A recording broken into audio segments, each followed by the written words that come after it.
Hey everyone, welcome to the show. So as you guys know by now, Donald Trump was convicted of 34 felonies yesterday.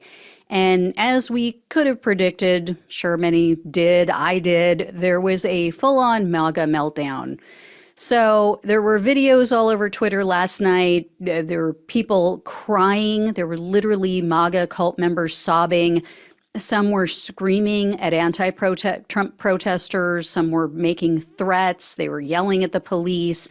There's also some very serious cope going on with some MAGA minions, especially like Mr. Pillow Man, my lumpy pillow man. So I have some fun details. I also have some disturbing details to share about this MAGA freakout. And here's the thing. The reason they're taking this so hard, the reason they're all so shocked is because they have been fed BS. They have heard for the past, 5-6 weeks of this trial that the witnesses and the evidence are weak, right? Fear News Network, all the other right-wing channels, OAN, they fed them a steady diet of Trump propaganda. So they set them up for a fall. You just have to wonder, are any of these people going to finally wake up and realize that they're constantly being lied to? You know, they were lied to about the 2020 election. They were lied to about Trump's chances of overturning the election. They were lied to about this trial and how strong the evidence is against Trump or was against Trump. And you know who's really sad today? You know who's having a come to Jesus moment right now? I'm thinking the January 6 convicts, the ones who are sitting in prison for doing Trump's dirty work the last time. Because reality has to be setting in with them that, oh, I might not get a pardon after all, right? Kind of hard to pardon people if you're in prison. So I want to talk about that. I also want to talk about what this means for the election. I also want to give everyone a heads up about the very real threats that are being issued right now by MAGA maniacs. So first, let's talk about the recent polling. So there was an NPR PBS Marist poll that showed that very little would change if Trump was convicted. So that poll was conducted about 10 days ago. Other polls have been all over the place. Some of them say yes, some of them say no, it's not going to affect the election. And a YouGov poll that was conducted yesterday, which was right after the verdict was reported, pretty much showed the same thing as the Marist poll. Because although 27% of the voters said they would be less likely to vote for Trump since he's been convicted, an equal number almost said the total opposite. 26% said, no, now I'm more likely to vote for him because, you know, I like presidents who crime. So basically that's a wash. And then 39% said, not going to have an effect on my vote anyway.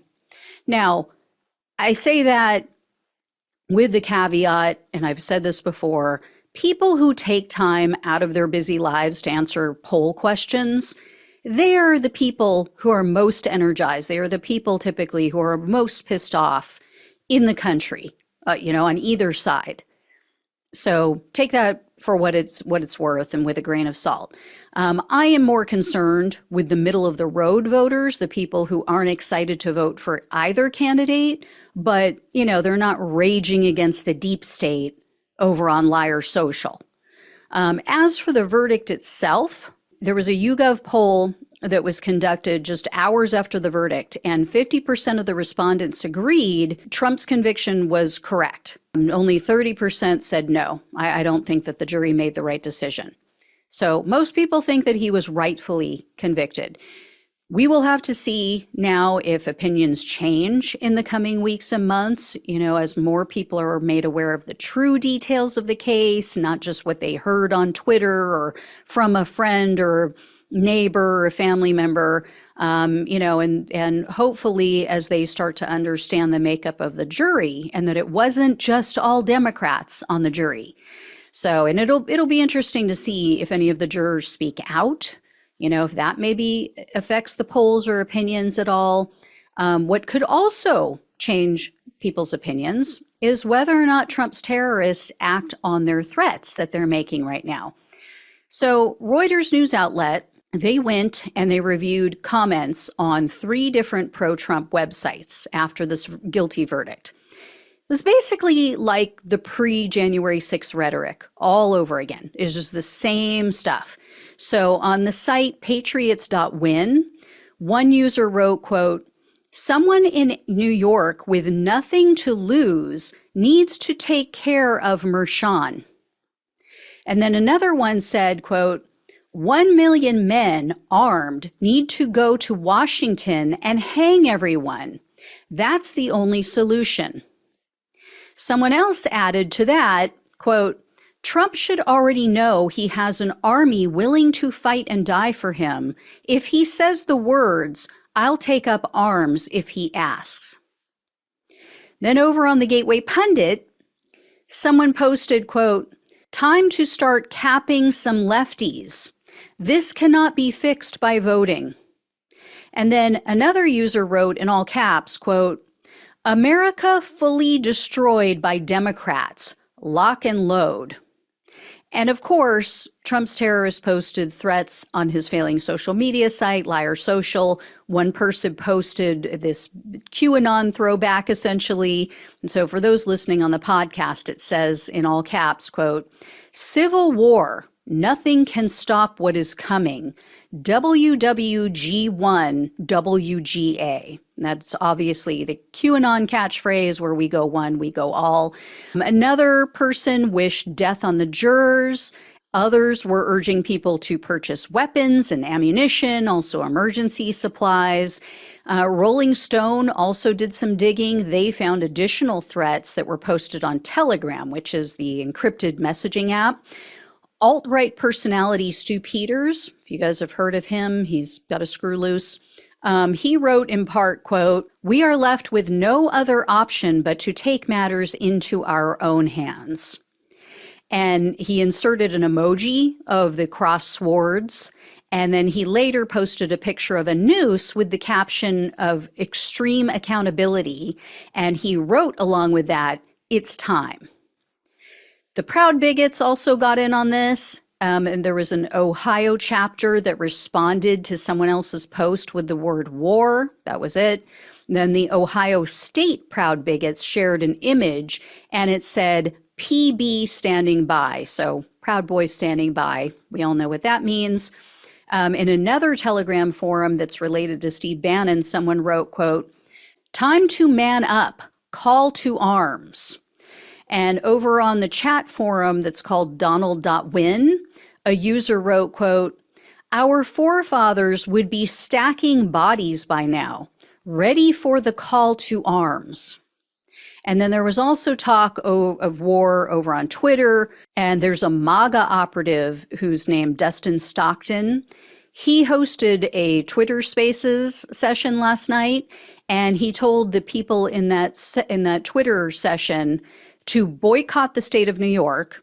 And then he said, quote, "If you're a Republican, find some freaking nuts for once in your fucking life and stand up against this shit.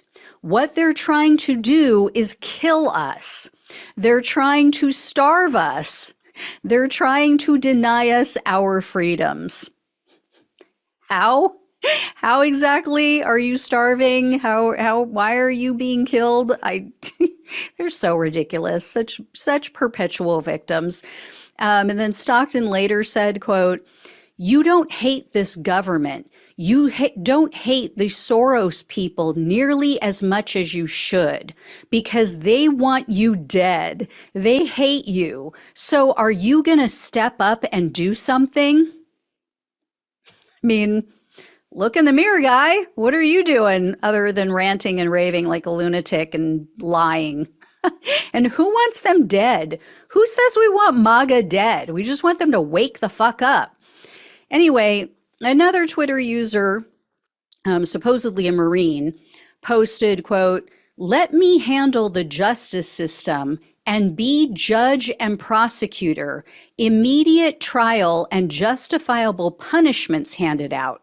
Funeral directors, get ready for a lot of democratic socialist elites coming your way." So I would not be surprised at all if we see some violence in the coming days and weeks. I really hope that Judge Juan Merchan and DA Alvin Bragg bump up their security because they are prime targets in all of this. I hope that no one learns the identity of the jurors because they will be targeted.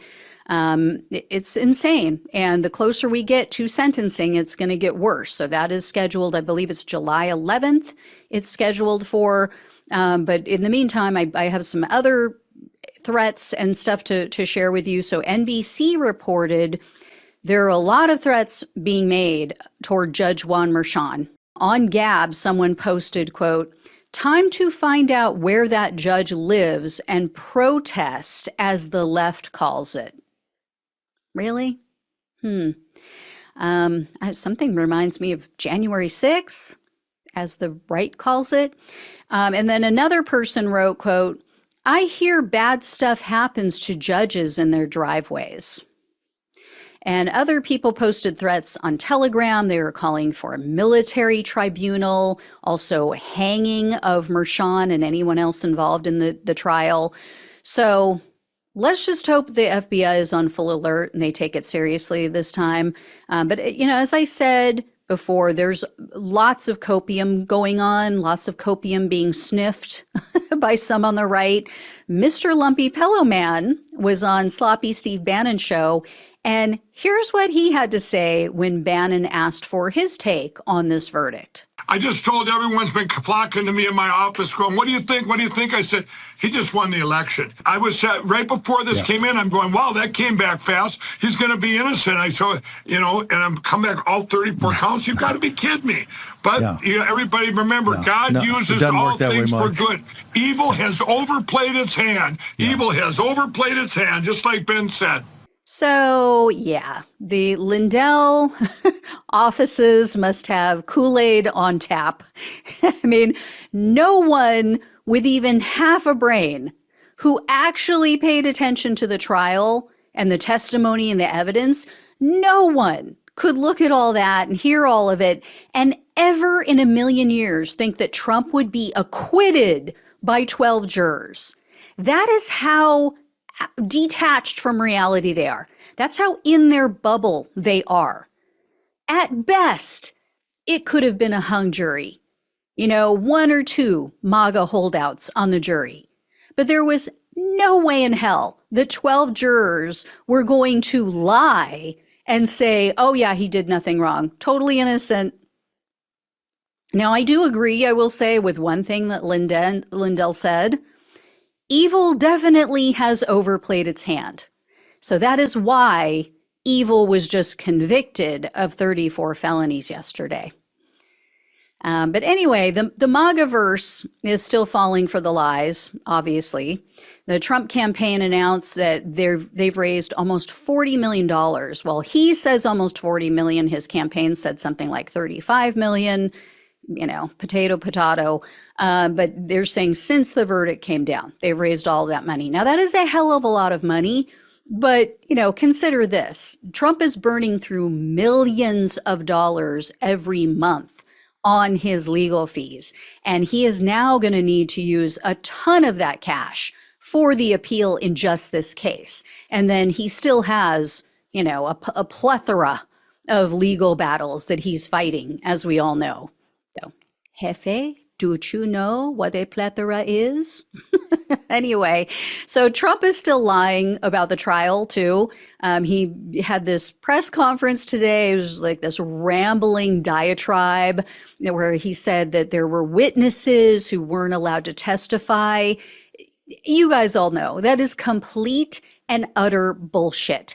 Trump's attorneys made the decision on who they were going to call and who they were not going to call. They decided to only call 2 witnesses. And one of them was the biggest train wreck. I mean, he did as much damage to Donald Trump's case as the prosecutor having David Pecker be one of their witnesses. I mean, it was like a bookend for Donald Trump. It was like open and shut. And then Trump, as we all know, he was too scared to take the stand because deep down, he knows he's a moron. He knows that he would screw it up. In any case, There's some other people who are really upset about Trump's conviction, and they don't even live here. So I'm referring to Putin and his band of criminals over in Russia. Russian state TV actors who pretend to be journalists, they're very upset about all of this. But they say Trump is still going to win the election unless he's assassinated. That's what they're telling their audience. Yeah, that's your thing, Russia. That's your country. That's not ours. Unfortunately, Trump isn't going to go falling out of a high-rise window anytime soon. I'm just saying. The best we can hope for is, the final Big Mac.